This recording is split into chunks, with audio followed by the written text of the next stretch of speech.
আসসালামু আলাইকুম, সবাই কেমন আছেন? আজকে একটা রেসিপি নিয়ে আসলাম, সেটা হলো পটলের ভর্তা। সবার সাথে শেয়ার করব। এই যে পটলগুলোকে সুন্দর করে কেটে ধুয়ে নিয়েছি। এখন লবণ, হলুদ, একটু শুকনো মরিচ মেখে ফ্রাই প্যানে ভেজে নিব। সবগুলা পটল ভেজে নিব আস্তে আস্তে।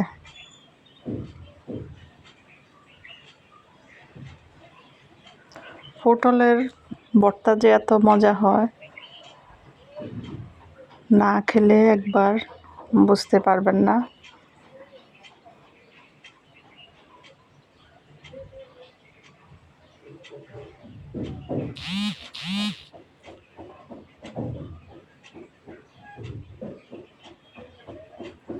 পটলগুলা উল্টে পাল্টে দিতেছি, ভালোভাবে ভেজে নিব সুন্দরভাবে।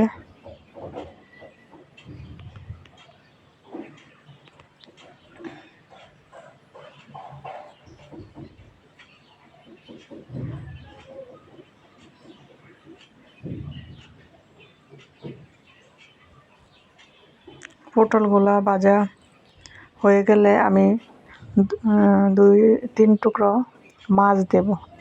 আমার কাছে তেলাপিয়া মাছ ছিল, তাই আমি তেলাপিয়া মাছ দিয়েছি। আপনাদের কাছে যে কোনো মাছ থাকলে যে কোনো মাছই দিতে পারবেন। এখন আমি কাঁচামরিচ ভেজে নিতেছি।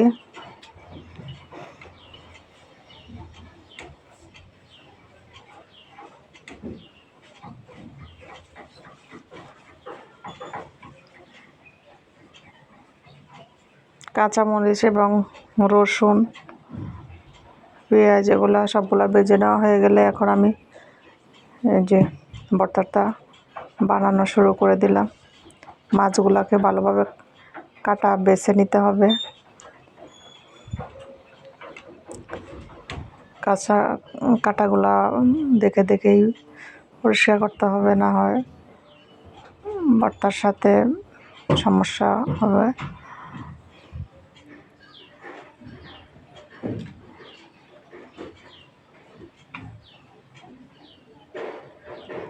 এই ভর্তাটা আসলেই অসাধারণ এবং অনেক মজা হয়েছিল।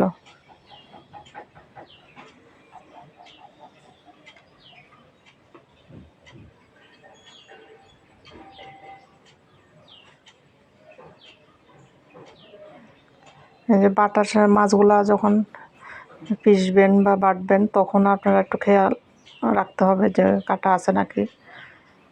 কাটাগুলা বেছে নিতে হবে।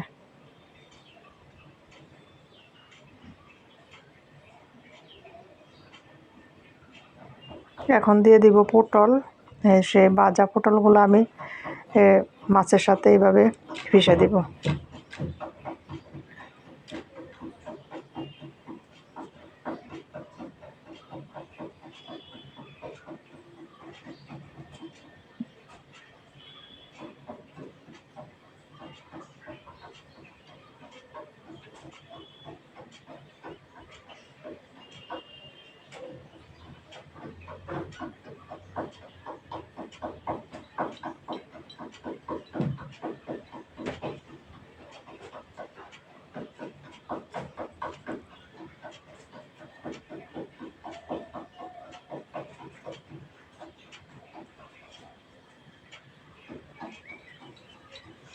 এখন এই যে আস্ত পেঁয়াজ আমি এভাবে টেলে নিয়েছি, আপনারা কেটে ভেজেও নিতে পারেন। আমার কাছে এইভাবে ভালো লাগে, এইভাবে দিয়েছি।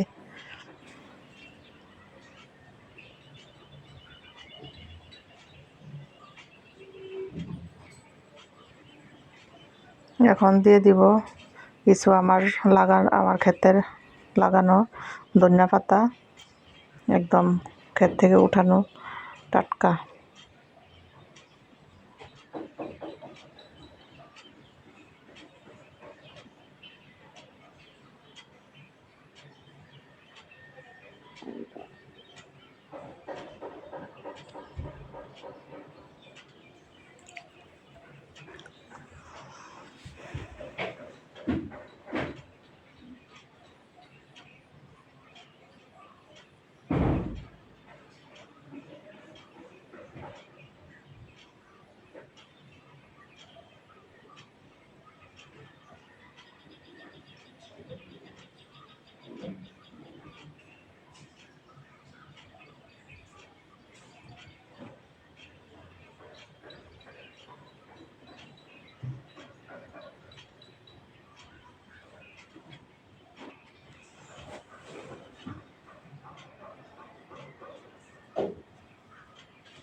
এইভাবে সুন্দর করে বেটে একটা ভর্তা দিয়ে 1 প্লেট ভাত নিমেষেই খাওয়া যায়।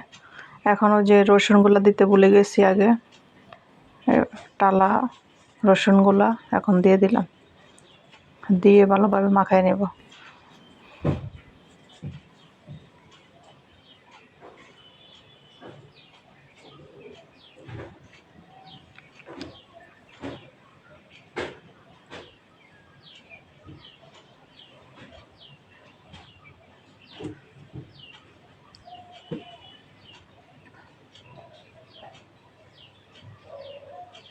এই তো হয়ে গেল আমার সুন্দর একটা পটলের ভর্তা রেসিপি।